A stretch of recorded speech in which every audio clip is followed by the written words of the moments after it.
अस्सलामुअलैकुम, welcome to my YouTube channel Lahori Chaska. उम्मीद करती हूँ आप सब बिल्कुल खैरियत से होंगे। आज आपको मैं रमज़ान के स्नैक्स बनाने का बहुत ही आसान सा तरीका बताऊँगी।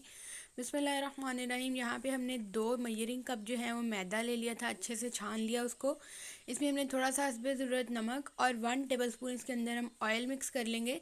इसको आपने अच्छे से मिक्स करना है, आपका जो ऑयल और नमक है वो अच्छे से मिक्स हो जाए, इतना आपने इसको अच्छे से मिक्स करना है मसल मसल के, कि इसकी एक जब आप दबाएं इसको तो एक गुठली सी बनने लग जाए।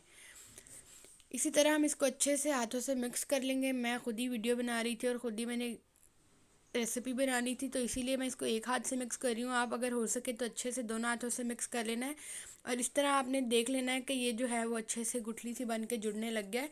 इसके बाद हम इसमें पानी डाल के इसको अच्छे से एक अच्छी सी डो तैयार कर लेंगे। ना आपने इसकी ज़्यादा पतली डो बनानी है, ना ही आपने इसकी ज़्यादा हार्ड डो बनानी है, बस इसको आप मीडियम से बनाना है, नॉर्मल सी। जैसे हम आटे का रोटी का पेड़ा बनाते हैं ना, वैसा ही हमने इसको यूज़ करना है। यहाँ पे मैंने 2 बड़े साइज़ के आलू लेके इनको अच्छे से बॉयल करके मैश कर लिया। इसके अंदर हम थोड़े से स्पाइसेस ऐड कर देंगे, हस्बे ज़रूरत नमक, और मैंने यहाँ पे 1/2 टेबलस्पून जो है वो दड़ा मिर्च ऐड की थी। इसको मैंने अच्छे से मिक्स करके इसका जो है फिलिंग बना लिया।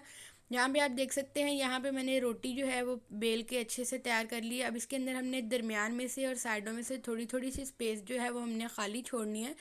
यहाँ पे आप रोटी की थिकनेस देख सकते हैं, ज़्यादा मोटी रोटी नहीं बनानी और ना ही ज़्यादा इसमें फिलिंग लगानी है, जिस सिर्फ थोड़ी सी ही फिलिंग लगानी है।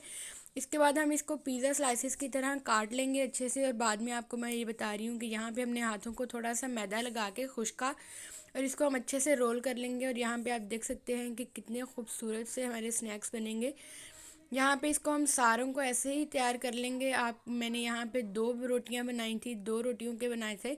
यहाँ पे आप जितना बनाना चाहें उतने बना सकते हैं। यहाँ पे मैं आपको दिखा रही हूँ, मैं आपको इसके बाद फ्राई करके भी दिखा देती हूँ। बहुत ही मज़ेदार बनते हैं, रमज़ान में झटपट सी रेसिपी है और बहुत ही क्रिस्पी बनते हैं। ये आज की हमारी रेसिपी की फ़ाइनल लुक है। मुझे उम्मीद है आपको बहुत पसंद आई होगी। मज़ीद अच्छी वीडियोज़ के लिए हमारे चैनल को सब्सक्राइब करें और बेल आइकन के बटन को प्रेस करें, ताकि आपको आने वाली हर नई वीडियोज़ मिलती रहे। अल्लाह हाफिज़।